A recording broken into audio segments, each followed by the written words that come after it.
et bienvenue dans cette vidéo. Alors en fait c'est un exercice très complet sur les fonctions et reste bien parce qu'en fait tu vas voir, je vais te montrer comment utiliser GeoGebra pour arriver à modéliser un petit peu cet exercice et qu'est-ce qu'on peut en faire, des petites astuces, mais également tu verras l'utilisation de ta calculatrice, même si moi je vais utiliser qu'une Texas et quelques-uns de ces programmes, et bien tu pourras également, toi, je te donnerai les explications si tu as une Casio. Voilà. Alors cet exercice très complet, qui c'est? Eh bien en fait c'est une histoire de rectangle ABCD où on te donne deux dimensions, les deux largeur longueur, AB égale 6, tu as le schéma ici, ça fait 6 et puis ça fait 8, BC fait 8. Et qu'est-ce qui se passe? Sur le côté AB, on va placer un point M quelconque, ici là, entre A et B. Alors sur ta figure il est là, suis mon laser, mais il pourrait être ici, etc. Il se balade entre A et B. Mais qu'est-ce qui va se passer? Ça va conditionner une construction.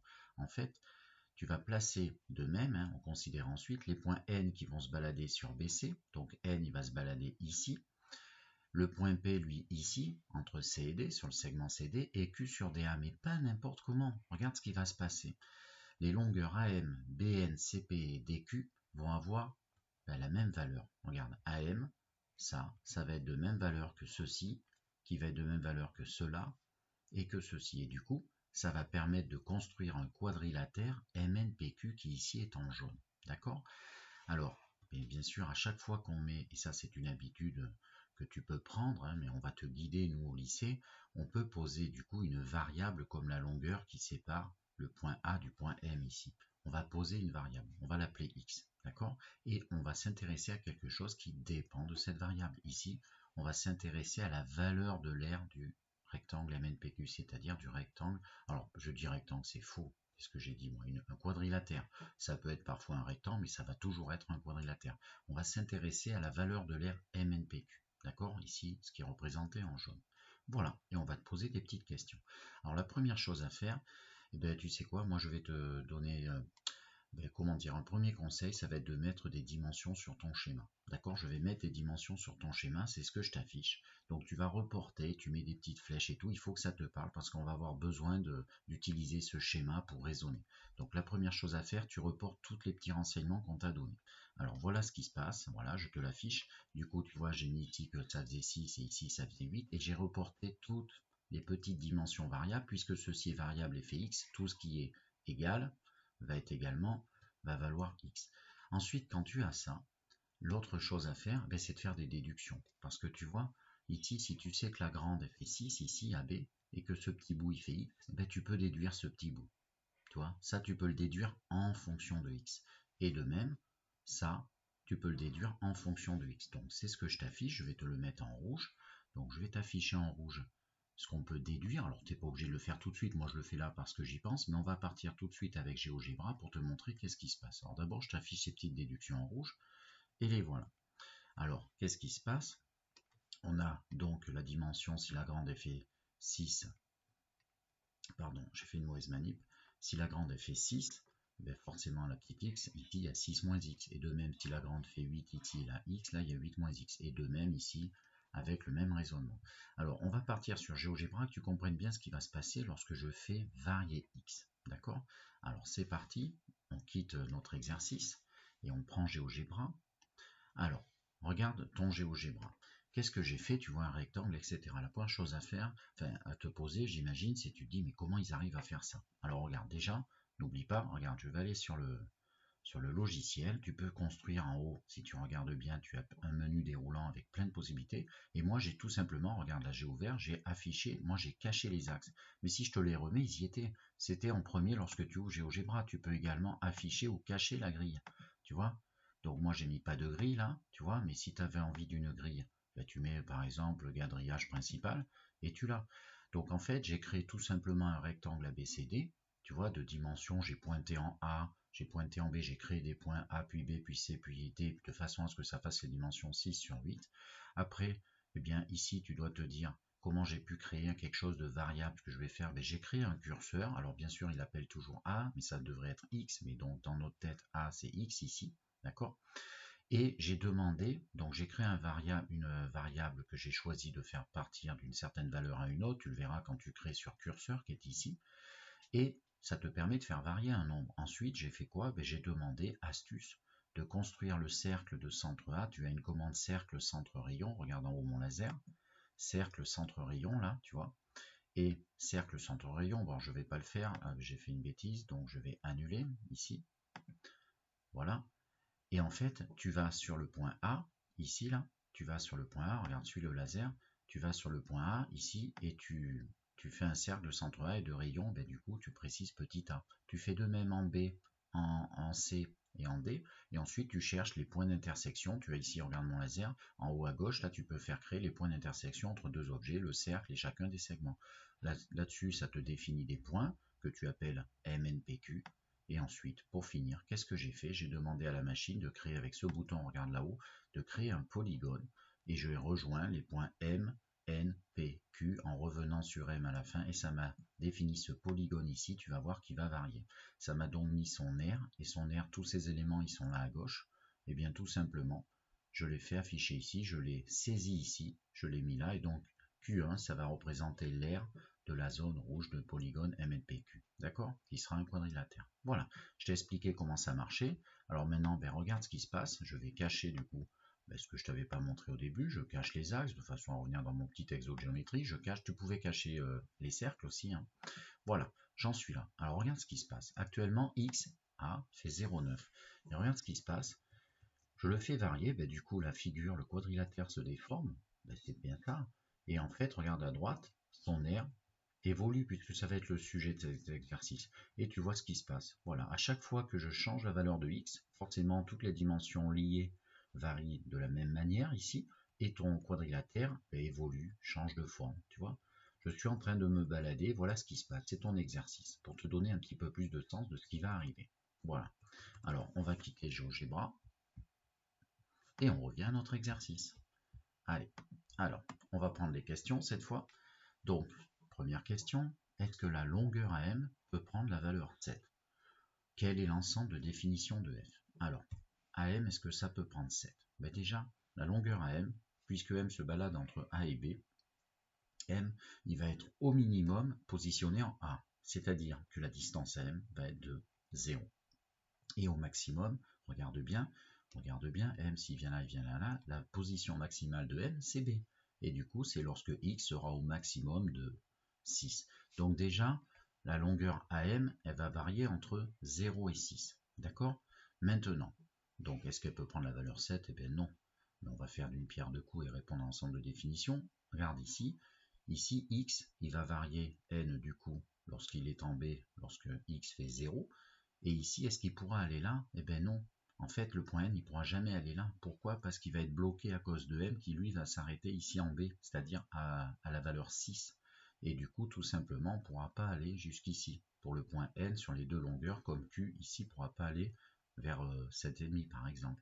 Donc, la conclusion, tu vois, ce que j'écris ici, ça c'est juste pour voir si tu as compris quel était l'intervalle de définition de ta fonction, c'est-à-dire où prend ta variable, où est-ce qu'elle prend ses valeurs. Donc déjà, le point M, comme il se balade entre A et B, M il se balade entre A et B, tout simplement, il est sur le segment AB. Donc, la longueur AM, la longueur AM, elle est entre 0 et 6. D'accord? Elle appartient à l'intervalle de valeur 0,6. Donc, voilà. Bon, voilà ce qui va faire ton ensemble de définitions. Donc 7 n'est pas une valeur possible. 7 n'est pas possible. Tout simplement parce qu'il est en dehors de cet intervalle. N'est pas une valeur possible. Et l'ensemble de définition de ta fonction, puisque nous on va faire varier donc x de façon à faire varier ton quadrilatère, et bien tout simplement ça va être, on va prendre toutes les valeurs de la variable qui vont être entre 0 et 6. Et donc on appelle ça l'ensemble de définition de ta fonction. Voilà. L'ensemble de définition de ta fonction, c'est l'intervalle de valeur 0,6. Alors, on va prendre la deuxième question. Donc la deuxième question, qu'est-ce qu'on nous dit? On nous dit, alors, démontrer que f de x égale cette expression. On te demande de calculer f de x, c'est-à-dire, si tu regardes bien, c'est quoi f de x? Eh bien en fait, c'est l'aire de MNPQ, c'est-à-dire l'aire qui est ici jaune. Donc c'est ton aire jaune. On veut l'aire de cette zone, l'aire jaune. Alors comment faire? Alors bon, tu peux observer, tu peux calculer des aires, mais c'est le problème de ce quadrilatère, tu vois, c'est il va évoluer, il va varier. Il vaudrait mieux se baser sur des choses qui sont plus aisées. Tu vois, on ne peut pas calculer l'aire de ce quadrilatère, ne sachant pas sa forme, comment les dimensions vont évoluer, et surtout on n'a rien. Par contre, si tu regardes bien, on aura toujours un grand rectangle, ABCD, et on aura toujours ici, on aura toujours dans les quatre coins un angle droit. C'est-à-dire, en fait, on aura toujours 4 triangles rectangles verts, quel que soit ici comment est situé par exemple ton morceau MN. Voilà. Donc l'idée, ben, tu vas voir, ça va être de faire l'aire du grand rectangle et de lui soustraire les 4 aires vertes. D'accord? Les 4 aires des triangles rectangles verts. Donc voilà ce que je t'affiche. Première idée. Voilà. Donc f de x, c'est l'aire jaune, c'est l'aire de ABCD, le grand, moins, et là j'ai mis dans un grand crochet le cumul des aires de tes 4 triangles. D'accord? Tu remarqueras, j'ai mis en bleu les triangles MAQ et NCP, d'accord? C'est-à-dire celui-ci et celui-là. Et j'ai mis en jaune celui-ci, BNM et QDP. Voilà. Alors pourquoi j'ai fait ça? Alors en fait, tu peux aussi, quand tu calcules des aires, être astucieux. Parce qu'en fait, il se trouve que ces deux triangles rectangles là, qui sont là, tu vois, en fait, c'est les mêmes. Regarde bien leurs dimensions. Lui, il a un angle droit ici. Il fait 6 moins x sur x. Et lui, il fait x sur 6 moins x en ayant l'angle droit entre ces deux longueurs. On dit que ces triangles, c'est les mêmes. Ils sont isométriques. De même, pour les mêmes raisons, ici, ce triangle rectangle, c'est le même que celui-ci. Alors, moi, je te propose de faire comme ça et de regrouper les deux. Alors, pourquoi? Regarde ce qui se passe, en fait. Comme l'aire, ici, comme ce sont les deux mêmes triangles, moi, il y a un truc que je trouve plus facile. Hein. Alors, élève 1, il peut très bien, si tu veux, calculer l'aire de chacun des quatre, sachant qu'ici et là, c'est le même. Et quelle est l'aire d'un triangle rectangle? Hein? Eh bien, c'est le produit des deux dimensions de ton angle droit, c'est-à-dire x fois 8 moins x, et on divise par 2 parce que quand tu fais x fois 8 moins x, et ben en fait tu calcules l'aire, attention je suis en train de faire le tour de ce rectangle. Et du coup tu dois diviser par 2 pour n'en prendre que la moitié en dessous de ta diagonale. Bon mais là moi je vais être plus astucieux, je vais faire des petits regroupements pour aller plus vite, et du coup ben, regarde ce que je t'affiche, et ben regarde le rectangle du haut, le rectangle bleu NCP. Alors regarde, je te l'affiche ici en bas, là tu dois te dire c'est quoi qui apparaît, bien regarde. En fait le rectangle NCP, qui est ici assuré en bleu, eh bien, si je le prends et que je le découpe et que je le fais glisser jusqu'ici, eh bien regarde ce petit morceau là, eh bien il se trouve que, eh bien ici j'ai mon ancien rectangle, triangle rectangle en bas, et puis j'ai l'autre. En fait, ces deux aires de triangle que j'ai mis en bleu ici sur ma copie à gauche, et bien en fait ça forme l'aire de ce rectangle. Et du coup, ben, si tu veux, ces deux aires qui sont là, si je les ajoute, ça correspond à faire finalement l'aire de ce grand rectangle. Donc ça fait l'aire d'un rectangle produit des deux dimensions. Donc x fois 8 moins x, donc je vais prendre du bleu pour l'écrire, ça fait donc x fois 8 moins x,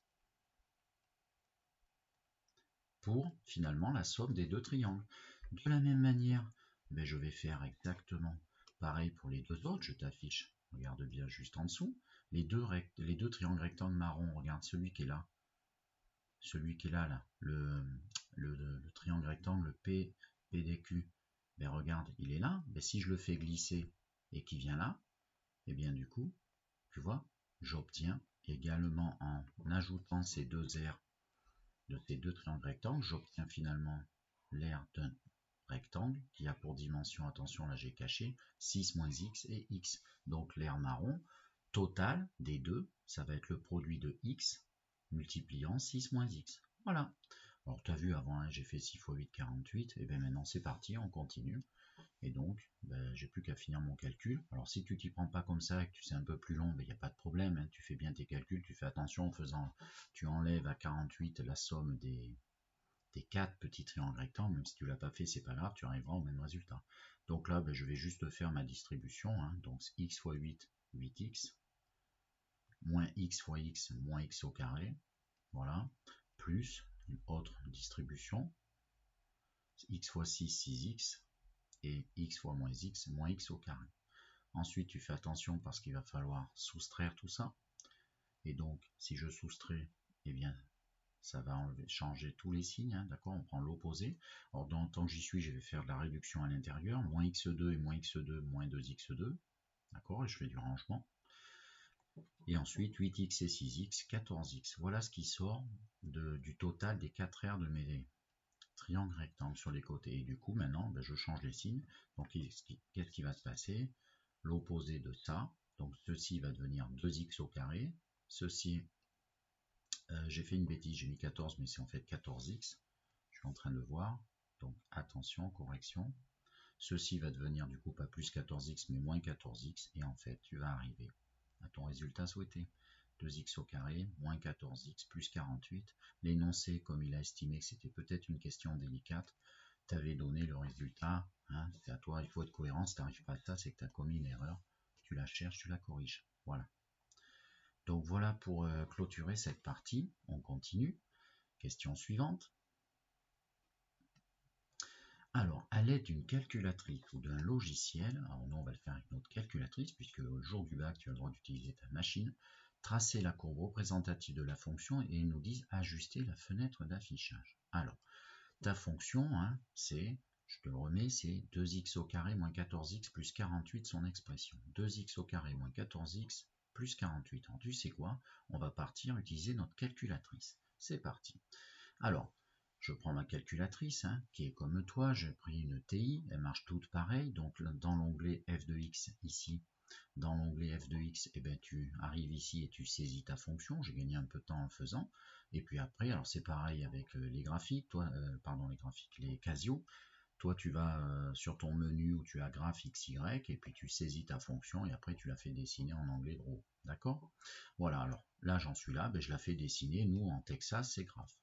Voilà, je joue le jeu comme si j'arrivais, comme avec toi, tu vas voir ce qui va se passer. Donc c'est parti, j'appuie sur graph. Et là, qu'est-ce qui se passe? Qu'est-ce qui se passe? Il n'y a rien du tout. Et là, interpellation, mais comment ça se fait? Et d'ailleurs, ils m'ont dit ajuster la fenêtre. Mince, peut-être qu'effectivement, qu'est-ce qui se passe? Quelle est ma fenêtre actuelle? Ma fenêtre actuelle, si tu regardes bien, j'ai cliqué sur fenêtre en haut à gauche, tu l'as également en Casio en anglais. Eh bien, qu'est-ce qui se passe? Moi, je suis réglé de moins 10 ici au minimum, X max ici à droite de mon écran plus 10, graduation de 1, et moins 10, 10 également pour Y min, Y max. Y min est là, de moins 10 jusqu'à plus 10. Voilà ton écran actuel. Donc, qu'est-ce qui se passe si je remets mon graphe? Ça veut dire qu'ici, si tu regardes bien, là j'ai moins 10, là j'ai plus 10, là j'ai moins 10 et là j'ai plus 10. Mais j'ai aucun dessin dedans. Pourtant, il doit bien avoir un dessin. Regarde, conseil, va chercher un point qui est sur ta courbe, elle sera pas loin si tu as un point. Alors regarde ce que je vais faire, je reviens dans f de x, et là, qu'est-ce que je vois? Je vois l'expression. Peut-être qu'en fait, elle est en dehors de ma fenêtre. On va essayer une valeur sympathique, par exemple 0. Si on met 0 dans x, qu'est-ce qui se passe? Ça fait y égale 48. Il y a 48 en hauteur. 48 en hauteur, et moi j'avais dit quoi? Que y max était plus 10, donc ça veut dire, effectivement, je suis complètement à côté, il faut que j'aille chercher beaucoup plus haut, donc je vais augmenter mon y max. Alors donc je vais changer ma fenêtre. Donc ma fenêtre, elle est celle-ci, et déjà, tant que j'y suis, souviens-toi, on avait dit que x, la variable, était entre 0 et 6, donc là il faut mettre 0 à x mini, ça n'a aucun intérêt d'aller à moins 10, d'accord? Je valide, là, je vais mettre 6, du coup la graduation je peux laisser 1, et puis je descends. Y min, on est en train de faire un calcul d'air. Crois-tu qu'on peut aller dans les négatifs? On va mettre 0, d'accord, par exemple, hein, je ne sais pas trop, mais par contre c'est là que ça se joue. Y max, je sais que pour le point, il faut que j'ai le point de coordonnées 0, 48. Donc là, disons, allez, je vais mettre 60, 80, tu tentes quelque chose qui est au-dessus de 48 pour avoir le point. Allez, je fais au hasard, disons 80. Voilà. Entrée. Normalement, on devrait voir un petit bout. Et là, j'appuie sur graphe. Ah, effectivement. Et bien là, je la vois, ma courbe de ma fonction. Voilà. J'ai ma courbe de ma fonction et donc j'ai le dessin escompté. On revient. Alors, je vais faire une petite capture à l'aide d'une calculatrice, etc. Écoute, moi, je l'ai dessiné, je te l'ai montré comment faire et voilà ce que j'obtiens. Je te l'affiche en dessous de la question 4. Voilà ce que j'obtiens. Donc, j'ai fait une capture d'écran et je te l'ai mis là. Voilà la courbe de ma fonction. J'ai dû ajuster ma fenêtre et je t'ai expliqué comment faire. Maintenant, deuxième, donc à l'aide de la calculatrice, hein, ça c'est fait, cette question 3, elle est ici la réponse. Pour quelle valeur de x, pour quelle valeur de la variable, l'aire de mon quadrilatère est-elle supérieure ou égale à 24?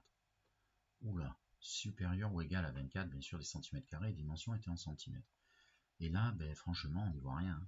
Autant là, regarde, 0, 1, 2, 3, 4, 5, 6 pour les abscisses, autant pour les ordonnées. Oh là là, vu ce que j'ai mis moi comme graduation, afin de voir ce petit point là, hein, je te rappelle 48 de haut, d'ailleurs moi j'ai dû prendre une photo avec 50, eh bien c'est pas évident. Et nous on veut que l'air elle dépasse 24, donc je te rappelle qu'ici il y a x et qu'ici il y a f de x, c'est-à-dire l'air, ton air du rectangle, je fais une bêtise, l'air du quadrilatère MNPQ. Voilà, l'air du quadrilatère MNPQ. Donc tu sais quoi? Astuce, je vais repartir avec ma calculatrice et je vais demander à dessiner les images qui sont à 24. Comme ça on y verra plus clair. Allez, on repart avec sa calculatrice.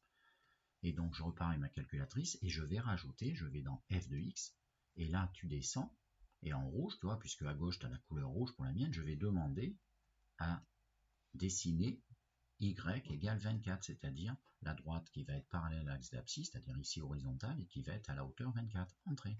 Faisons un dessin. Et regarde ce qui se passe. Et bien effectivement, tu as ça qui s'est rajouté, 24 reste ici. Et puis là, tu as des... Puis là, tu vois, on a l'impression que ça coupe. C'est pas très net. On pourrait zoomer là. D'accord? On pourrait changer la fenêtre et s'arrêter ici. Tu vois? Bon, d'ailleurs, je vais changer la fenêtre, moi. J'ai décidé. Pardon, c'est ici. Je vais pas mettre y max égale 80. Parce que 48, à remarquer, c'était tout en haut. Je vais mettre 50. Voilà, tu vois, en gros, n'hésite pas à essayer. Hein. Voilà, le graphe, on y verra peut-être plus clair, on y voit un petit peu plus clair. On pourrait peut-être changer le graphe ici aussi en bas, tu vois. Là, j'étais à 24, on peut essayer de démarrer à 15 pour Y min, tu vois. Tu choisis, c'est toi qui règles ta machine. Y min, 15. Voilà, on y verra plus clair sûrement. Ah ouais, c'est plus clair. Bon, l'intersection, c'est pas net. Ceci dit, on revient, et nous, qu'est-ce qu'on doit faire? On voit quand même quelque chose se dessiner, bien sûr. Et donc, on doit chercher les valeurs de x où l'air est supérieur ou égal à 24. Alors, c'est toujours pas évident, je t'affiche ma petite capture d'écran à droite, et j'ai rajouté du coup, tu vois, le niveau des images égal à 24. On voit bien qu'il y a deux points d'intersection ici, tu vois, là, et intuition, hein. J'ai l'impression qu'ici, là, tu vois, à peu près cette graduation, j'ai l'impression qu'ici, ça fait pile 24, tu vois, c'est ce qu'on appelle résoudre f de x égale 24, l'air jaune égale à 24. Donc nous, qu'est-ce qu'on veut ici? Je te le mets ici. Nous, on cherche, j'écris à gauche ce que je cherche. On cherche x, d'accord? Dans cette question, on cherche x afin que ton air jaune, c'est-à-dire l'air de MNPQ, tu mets bien, pour bien identifier ton problème, l'air jaune, c'est en fait ici f de x, on veut qu'elle soit supérieure ou égale, c'est-à-dire supérieure ou égale à 24. Et donc, où est-ce que c'est vérifié ça? D'accord? C'est ton inconnu, c'est là. Et bien, c'est vérifié, je vais te mettre un peu de couleur. C'est vérifié, disons du vert. Et bien là, ça marche. Tu vois, tout ce que je te colorie, là, ça marche. Donc, en fait, ça va être bon ici, au niveau de la variable. Et là, tu n'oublieras pas les points, hein, parce qu'on accepte que ce soit égal ici, il ne faut pas oublier. Et du coup, je dois trouver ici. Alors bien sûr, graphiquement, voilà ta solution. À chaque fois que x sera choisi de là à là ou de là à là, réunion, ça sera bon alors. Ici, quand je regarde, là, il y a 0, 1, 2, 3, 4, 5, 6, peut-être, tu vois, c'est en 3 et 4. Alors tu sais quoi? On va aller faire tourner notre calculatrice pour trouver quels sont les points d'intersection qui sont ici. Est-ce que c'est 3? Est-ce que c'est 4? C'est un exo machine. Allez, c'est reparti. Donc on prend sa calculatrice.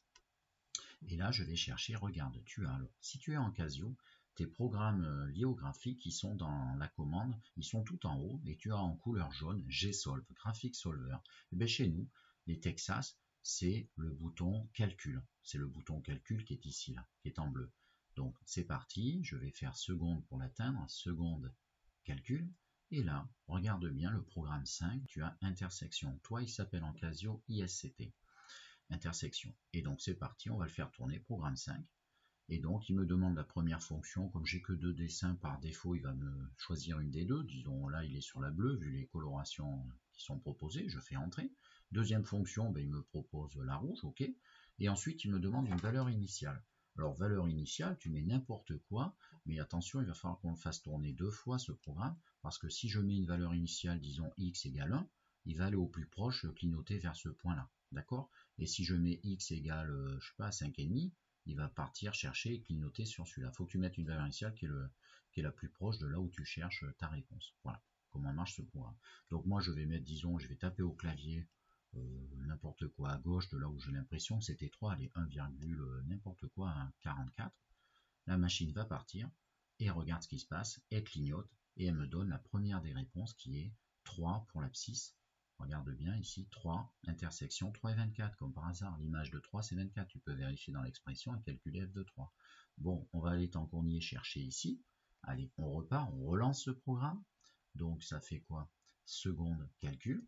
Intersection, programme 5, première fonction, ben celle qui me prend par défaut et la deuxième également. Valeur initiale, je vais aller chercher, disons, à droite pour être sûr que 5, tu vois, n'importe quoi, t'es pas obligé d'aller si loin, allez, 5,7, ça suffit.